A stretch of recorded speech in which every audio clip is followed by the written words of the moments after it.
Assalamualaikum warahmatullahi wabarakatuh. Perkenalkan nama saya Amanda Pasa dengan NIM 223052. Di sini saya ingin menjelaskan tentang kompensasi iklim dan lingkungan kerja. Video ini dibuat untuk memenuhi tugas UAS mata kuliah perilaku keorganisasian.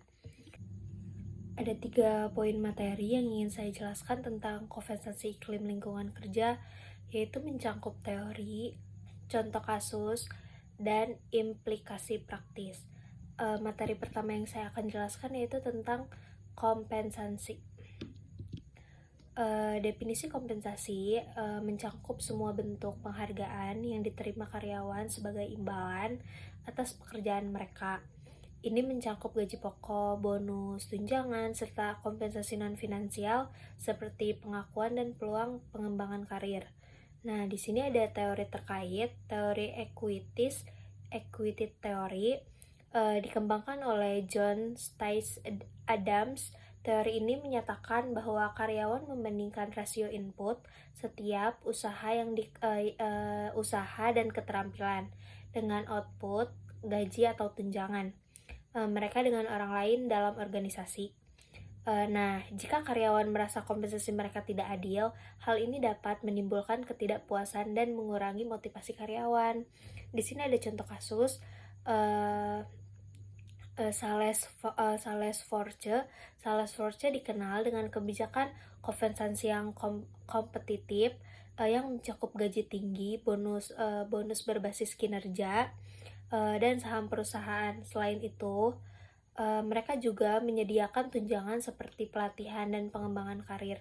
Ini membantu Sales Forge menarik dan mempertahankan talenta mereka. Nah, di sini ada contoh implikasi praktis yaitu manajer. Manajer itu harus memastikan paket kompensasi adil dan kompetitif sejalan dengan standar industri.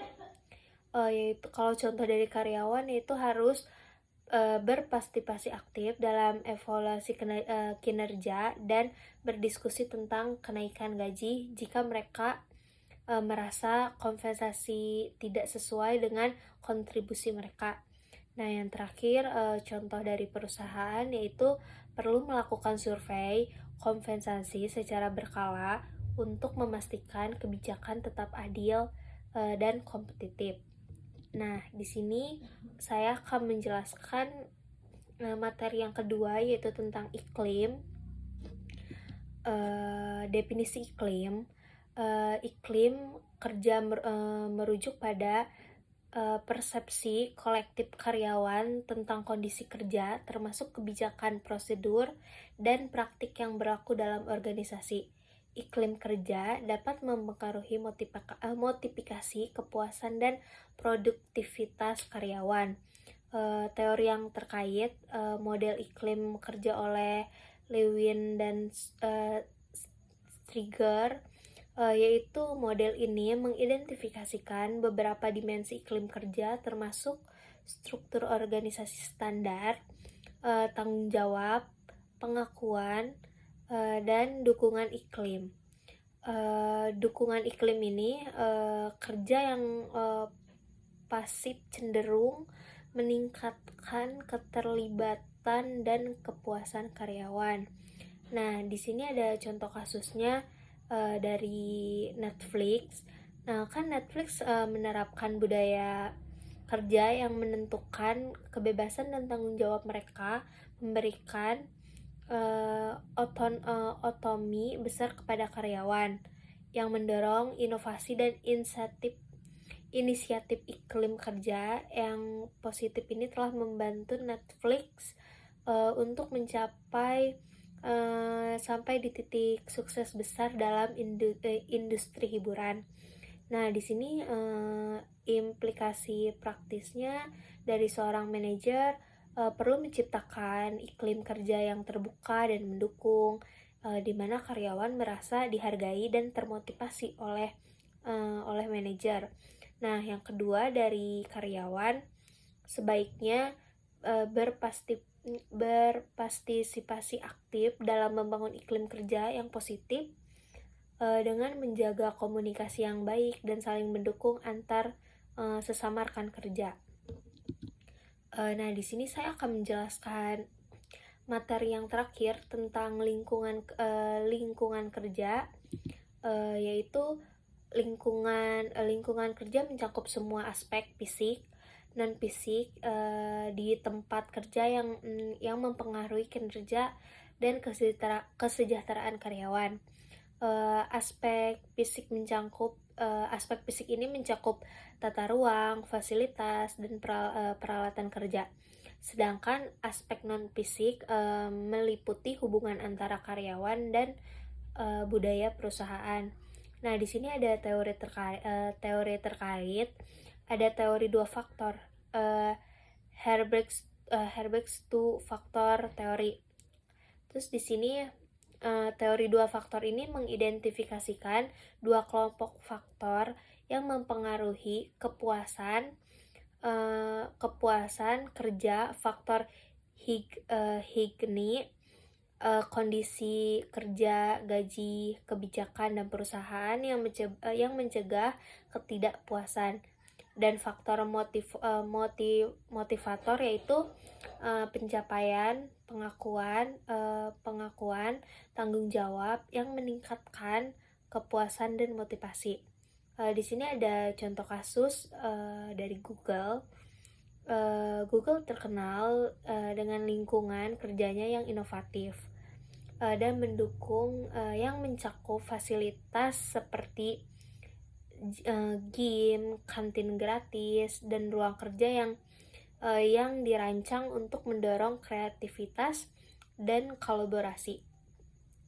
Lingkungan kerja yang mendukung ini telah membantu Google menjadi salah satu perusahaan yang terkenal paling sukses di dunia.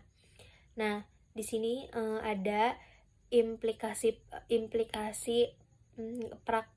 praktis dari seorang manajer, yaitu harus memastikan lingkungan kerja mendukung kinerja dan kesejahteraan karyawan dengan menyediakan fasilitas yang memadai dan menciptakan budaya kerja yang inklusif.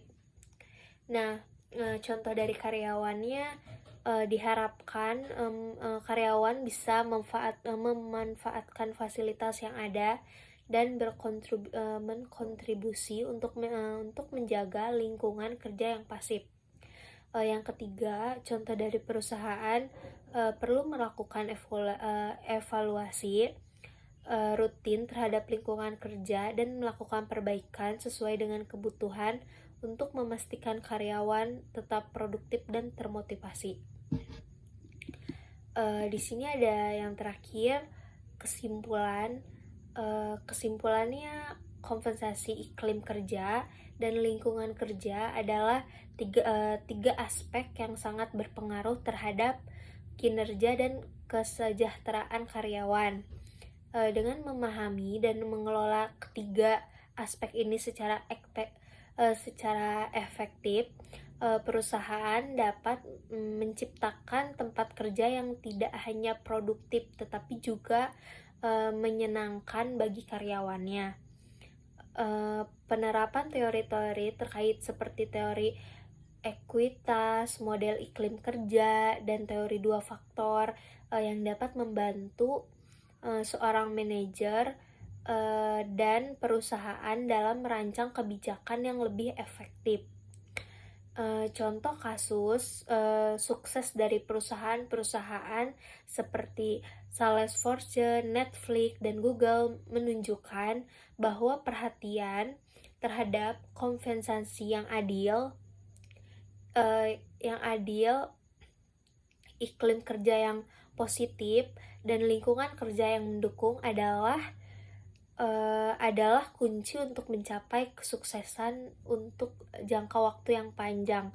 Dengan memahami dan menerapkan konsep-konsep ini, baik manajer maupun karyawan maupun perusahaan secara keseluruhan dapat meraih manfaat besar dalam hal kinerja,